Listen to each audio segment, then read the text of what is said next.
প্রিয় চাষি ভাইরা আসসালামু আলাইকুম। অনেক সময় শিং মাছ চাষ করে আমরা বিক্রয়ের সময় অনেক সমস্যার সম্মুখীন হই। একসঙ্গে অনেকগুলো মাছ বিক্রি করা সম্ভব হয় না।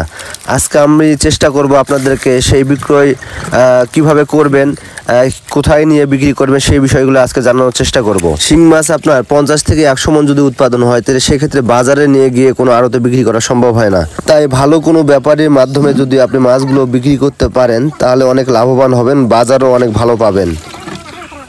হ্যালো, আসসালামু আলাইকুম। ওয়ালাইকুম আসসালাম। ভাই, আমরা জানি যে আপনারা বিভিন্ন অঞ্চলে গিয়ে শিং মাছ থেকে শুরু করে যত ধরনের ক্যাটফিশ মাছ কিনেন, এটা আসলে কতটুকু সত্য আর কিভাবে কিনেন আপনারা?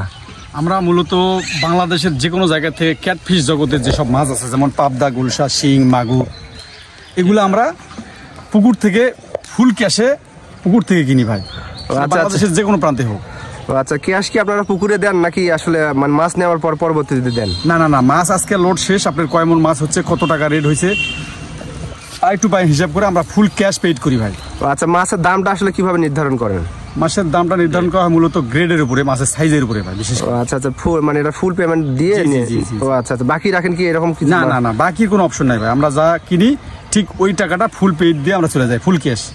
আচ্ছা ভাই, যদি আপনাদেরকে কেউ মানে মাছ কিনতে চায় সেক্ষেত্রে আপনাদের যদি নাম্বারটা আমরা স্ক্রিনে দেই, হ্যাঁ, এটা কি দেওয়া যাবে? হ্যাঁ, দেওয়া যাবে। এটা তো আমাদের ভালোর জন্য আপনি করতেছেন, দেওয়া যাবে, সমস্যা। আচ্ছা, আপনাদের বাসা কোথায় এটা যদি বলতেন?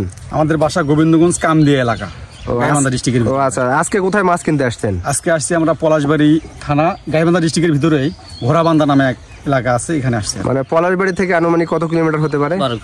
12 থেকে 14 কিলোমিটার সম্ভব। মানে এরকম আমরা বাংলাদেশের বিভিন্ন প্রত্যন্ত অঞ্চলে যে মাছ কিনে নাকি? জি।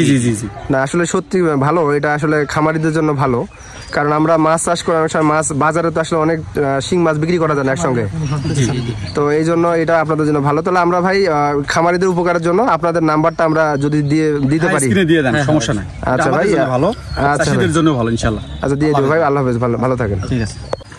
শিং মাছ বিক্রয়ের সময় আপনি অবশ্যই কিছু বিষয় লক্ষ্য রাখবেন। সেটি হচ্ছে, যখন আপনি প্রথম দিন মাছ জাল টেনে তুলবেন, অবশ্যই দক্ষ জ্বালা, যেগুলোকে আমরা জেলে বলি, দক্ষ জেলে দিয়ে মাছ উঠাবেন। তাহলে হয়তো বা একদিনে আপনার অনেক মাছ উঠানো সম্ভব। বারবার টান দিয়ে মাছের আঘাত লাগালে সেক্ষেত্রে মাছের আপনার সমস্যা হতে পারে। আপনি অবশ্যই একদিন মাছ তোলার পর আর একদিন গ্যাপ দিয়ে অথবা পরের দিনে যদি দিতে পারেন আরও ভালো। এভাবে মাছগুলো আসলে ব্যাপারীকে দেওয়ার চেষ্টা করবেন। ভালো ব্যাপারী দিয়ে আসলে মাছ দিলে আপনার দামও ভালো পাবেন এবং তারা আপনাদের সাথে লেনদেনটাও ভালো করবে। যখন কোনো ব্যাপারী মাছ কিনবে আপনার, অবশ্যই গ্রেডিং পদ্ধতিতে তারা মাছটা কিনবে। গ্রেডিং পদ্ধতি সম্পর্কে জানা না থাকলে অবশ্যই এটা জেনে নেবেন গ্রেডিং পদ্ধতিটা আসলে কি।